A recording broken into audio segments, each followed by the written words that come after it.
My guest tonight has written 3 best-selling books, and his TED Talk on inspiring leadership is one of the most watched of all time. When he talks, it is impossible not to listen. My name is Simon Sinek, and I have a clear vision of what I want to build in this world. I imagine a world in which the vast majority of people wake up every single morning inspired to go to work, feel safe when they're there, and return home fulfilled at the end of the day. I promise you, our guests will help you acquire the behaviors and thought patterns you need to be successful in anything that you're trying to accomplish. I have yet to give a speech or have a meeting where somebody doesn't ask me the millennial question. What's the millennial question? Apparently, millennials as a generation, which is a group of people who were born approximately 1984 and after, are tough to manage. And they're accused of being entitled and narcissistic, self-interested, unfocused, lazy. But entitled is the big one. And because they confound leadership so much, what's happening is leaders are asking the millennials, what do you want? And millennials are saying, we want to work in a place with purpose, love that. We want to make an impact, whatever that means. We want free food and beanbags. And so somebody articulates some sort of purpose, there's lots of free food and there's beanbags, and yet for some reason they're still not happy. And that's because they're missing, there's a missing piece. What I've learned is that I can break it down into 4 pieces, right? There are four things, 4 characteristics. One is parenting, the other one is technology, the third is impatience, and the fourth is environment. The generation that we call the millennials, too many of them grew up subject to, not my words, failed parenting strategies, where, for example, they were told that they were special all the time. They were told that they could have anything they want in life, just because they want it, right? They were told, some of them got into honors classes, not because they deserved it, but because their parents complained. And some of them got A's, not because they earned them, but because the teachers didn't want to deal with the parents. Some kids got participation medals. You got a medal for coming in last, right? Which the science we know is pretty clear, which is it devalues the medal and the reward for those who actually work hard. And it actually makes the person who comes in last feel embarrassed because they know they didn't deserve it. So it actually makes them feel worse, right? So you take this group of people and they graduate school and they get a job, and they're thrust into the real world, and in an instant they find out they're not special, their moms can't get them a promotion, that you get nothing for coming in last, and by the way, you can't just have it because you want it, right? And in an instant, their entire self-image is shattered. And so you have an entire generation that's growing up with lower self-esteem than previous generations. The other problem, to compound it, is we're growing up in a Facebook, Instagram world. In other words, we're good at putting filters on things. We're good at showing people that life is amazing even though I'm depressed, right? And so everybody sounds tough, and everybody sounds like they got it all figured out. And the reality is there's very little toughness, and most people don't have it figured out. And so when the more senior people say, well, what should we do? They sound like, this is what you got to do. And they have no clue, right? So you have an entire generation growing up with lower self-esteem than previous generations, right? Through no fault of their own, right? They were dealt a bad hand, right? Now let's add in technology. We know that engagement with social media and our cell phones releases a chemical called dopamine. That's why when you get a text, it feels good, right? So we've all had it where you're feeling a little bit down or feeling a bit lonely, and so you send out 10 texts to 10 friends, hi, hi, hi, hi, hi, because it feels good when you get a response, right? Right? It's why we count the likes, it's why we go back 10 times to see if my Instagram is growing slower, did I do something wrong? Do they not like me anymore, right? The trauma for young kids to be unfriended, right? Because we know when you get a hit of dopamine, which feels good. It's why we like it, it's why we keep going back to it. Dopamine is the exact same chemical that makes us feel good when we smoke, when we drink, and when we gamble. In other words, it's highly, highly addictive, right? We have age restrictions on smoking, gambling, and alcohol And we have no age restrictions on social media and cell phones, which is the equivalent of opening up the liquor cabinet and saying to our teenagers, hey, by the way, this adolescence thing, if it gets you down. But that's basically what's happening. That's basically what's happening, right? That's basically what happened. You have an entire generation that has access to an addictive, numbing chemical called dopamine through social media and cell phones as they're going through the high stress of adolescence. Why is this important? Almost every alcoholic discovered alcohol when they were teenagers. When we're very, very young, the only approval we need is the approval of our parents. And as we go through adolescence, we make this transition where we now need the approval of our peers. Very frustrating for our parents, very important for us. It allows us to acculturate outside of our immediate families into the broader tribe, right? It's a highly, highly stressful and anxious period of our lives, and we're supposed to learn to rely on our friends.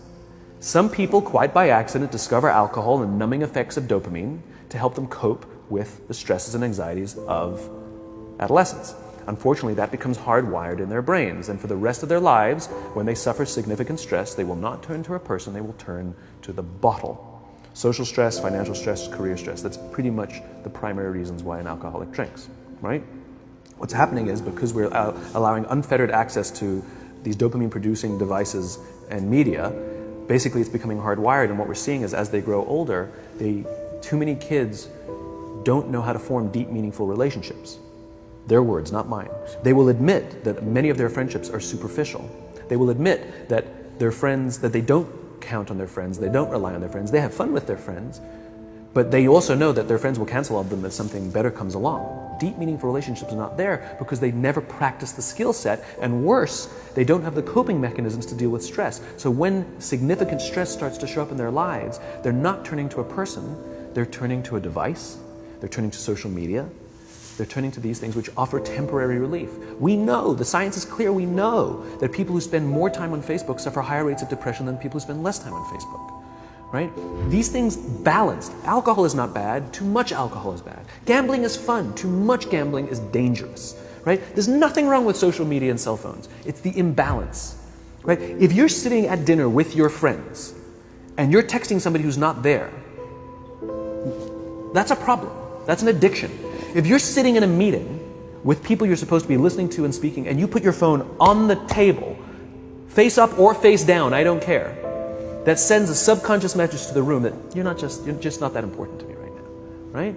That's what happens. And the fact that you cannot put it away is because you are addicted, right? If you wake up and you check your phone before you say good morning to your girlfriend, boyfriend, or spouse, you have an addiction. And like all addiction, in time, it'll destroy relationships, it'll cost time, and it'll cost money, and it'll make your life worse, right? So you have a generation growing up with lower self-esteem that doesn't have the coping mechanisms to deal with stress, right? Now you add in the sense of impatience, right? They've grown up in a world of instant gratification. You want to buy something, you go on Amazon, it arrives the next day. You want to watch a movie? Log on and watch a movie. You don't check movie times. You want to watch a TV show? Binge. You don't even have to wait week to week to week, right? I know people who skip seasons just so they can binge at the end of the season, right? Instant gratification. You want to go on a date? You don't even have to learn how to be like, hey. You don't even have to learn and practice that skill. You don't have to be the uncomfortable one who says yes when you mean no and says no when you mean no and yes when you... You don't have to swipe right. Bang, I'm a stud. Right? You don't have to learn the social coping mechanisms, right? Everything you want, you can have instantaneously. Everything you want, instant gratification. Except job satisfaction and strength of relationships, there ain't no app for that. They are slow, meandering, uncomfortable, messy processes. And so I keep meeting these wonderful, fantastic, idealistic, hardworking, smart kids. They've just graduated school. They're in their entry-level job. I sit down with them and I go, how's it going? They go, I think I'm going to quit. I'm like, why? They're like, I'm not making an impact. I'm like, you've been here 8 months. You know? It's as if they're standing at the foot of a mountain and they have this abstract concept called impact that they want to have in the world, which is the summit. What they don't see is the mountain. I don't care if you go up the mountain quickly or slowly, but there's still a mountain. And so what this young generation needs to learn is patience. That some things that really, really matter, like love, or job fulfillment, joy, love of life, self-confidence, a skill set, any of these things. All of these things take time. Sometimes you can expedite pieces of it, but the overall journey is arduous and long and difficult. And if you don't ask for help and learn that skill set, you will fall off the mountain, or you will, the worst case scenario, and we're already seeing it. The worst case scenario is we're seeing an increase in suicide rates. We're seeing an increase in this generation. We're seeing an increase in accidental deaths due to drug overdoses. We're seeing more and more kids drop out of school or take leaves of absence due to depression. Unheard of. These are all, this is really bad. The best case scenario, those are all bad cases, right? The best case scenario is you'll have an entire population growing up and going through life and just never really finding joy. They'll never really find deep fulfillment in work or in life. They'll just waft through life and it'll be just, it's fine. How's your job? It's fine. The same as yesterday. How's your relationship? It's fine. Like that's the best case scenario. Which leads me to the fourth point, which is environment. Which is we're taking this amazing group of young, fantastic kids who are just dealt a bad hand. It's no fault of their own. And we put them in corporate environments that care more about the numbers than they do about the kids. They care more about the short-term gains than the long-term life of this young human being. We care more about the year than the lifetime, right?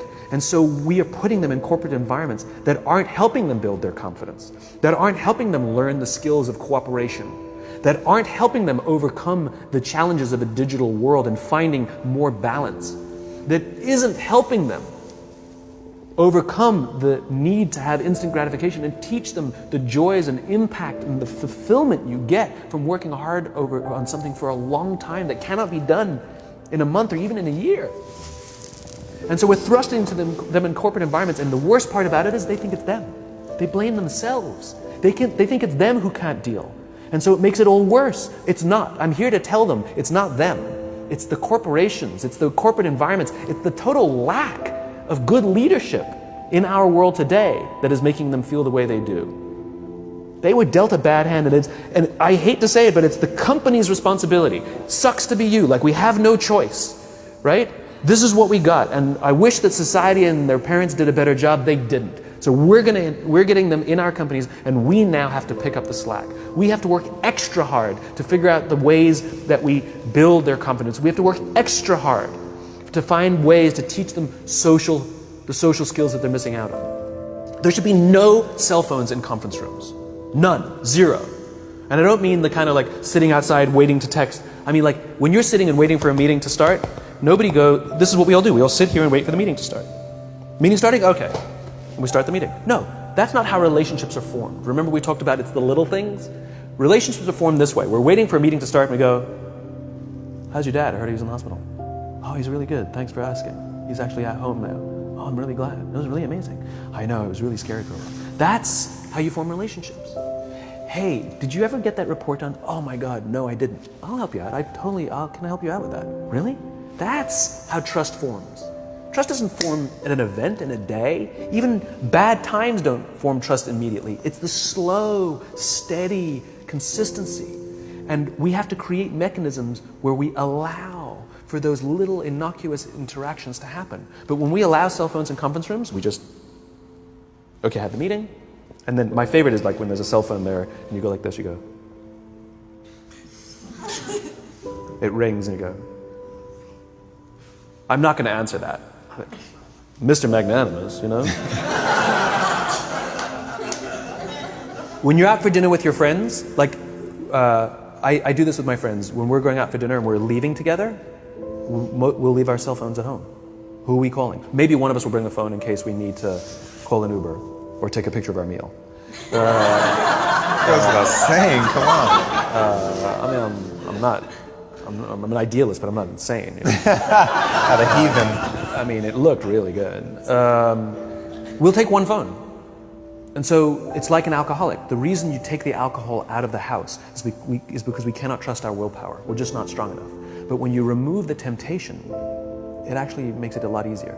And so when you just say, don't check your phone, people literally will go like this. And somebody will go to the bathroom, and what's the first thing we do? Because I wouldn't want to look around the restaurant for a minute and a half, you know? But if you don't have the phone, you just kind of enjoy the world. And that's where ideas happen. The constant engagement is not where you have innovation and ideas. Ideas happen when our minds wander and we go, and you see something, I bet they could do that. That's called innovation, right? But we're taking away all those little moments, right? You should not, and none of us should charge our phones by our beds. We should be charging our phones in the living rooms, right? Remove the temptation. You wake up in the middle of the night because you can't sleep, you won't check your phone, which makes it worse. But if it's in the living room, it's relaxed, it's fine. But it's my alarm clock. Buy an alarm clock. They cost $8, right?